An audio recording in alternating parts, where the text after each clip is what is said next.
U.S. Peace Council. But for my short presentation this afternoon, we will be speaking on behalf of the Black Alliance for Peace. Now, we believe that's important, my friends, because not only do we have a particular kind of perspective, but it's important that all of us who are part of this international movement have a clear understanding of what is also unfolding in the U.S. As we are rebuilding the Black liberation movement in the United States of America. We start our presentation always by making the appeal, all power to the people. For us, the slogan, all power to the people, is not just an empty slogan, but it represents a concrete objective. That no matter what we say or do, no matter how sharp the analysis might be, the only way we transform reality is from the bottom up and by the people. So that must inform everything that we do, my friends, as we build this movement to liberate ourselves and to liberate all of humanity. The Black Alliance for Peace is a relatively new formation. But it's important that you understand it is a continuation of the movement of the Black radical movement that emerged in the 1960s and 70s. And while we suffered the effects of a very effective counter-revolutionary and counter-insurgency strategy, we're here to tell you that our resistance continues. The Black Alliance for Peace is a formation that continues this honorable struggle. It is a formation that is committed to continue opposition to colonial oppression and capitalist exploitation. It is not a formation that represents the kind of reformism that we saw being projected around the world from the so-called Black Lives Matter movement, as important as that movement was. This movement that we are building, in fact, is a Black radical movement that understands that we have to center and defeat the counter-revolutionary forces of U.S. imperialism. We're absolutely clear about that. This is important for everyone to understand in terms of how we frame our struggle, how we frame our approach to peace.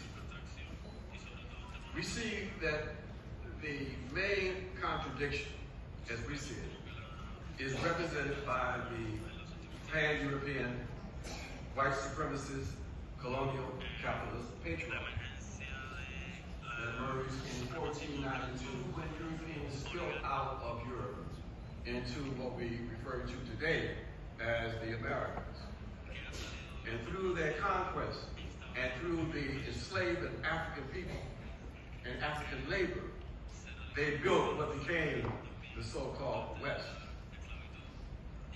This context is important to understand our theoretical frame in terms of how we look at this issue of peace.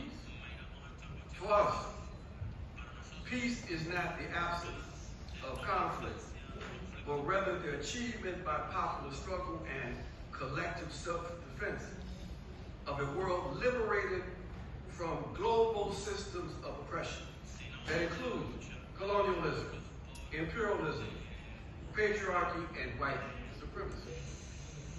In other words, peace is not established through appeals to conscience, the liberal frame, but through concrete struggle against concrete forces. So that is why the Black Alliance for Peace has taken on the responsibility in conjunction with other organizations throughout our region, the Americas, to build the popular component of the call made in 2014 right here in Havana, Cuba, the call to make this region a zone of peace. Very, very important. We understand, though, that this call was a call that was made by states. Very important. But we understand that for it to be realized, you have to build a popular component. You have to build power. You have to build from the bottom up. And therefore, that is a responsibility that we have attempted to take on to help with that process. We believe you have to have an independent, militant, and explicitly anti-imperialist posture when we talk about the zone of peace. Comrades, we have 76 bases from the U.S. in our region. One of the first demands of this zone of peace has to be to eliminate this region of those bases. And the first thing that has to happen, the first demand at the top of this list has to be to transfer back to the Cuban people and government Guantanamo. That has to be a centerpiece of our demands. We have to build a structure that will help us to realize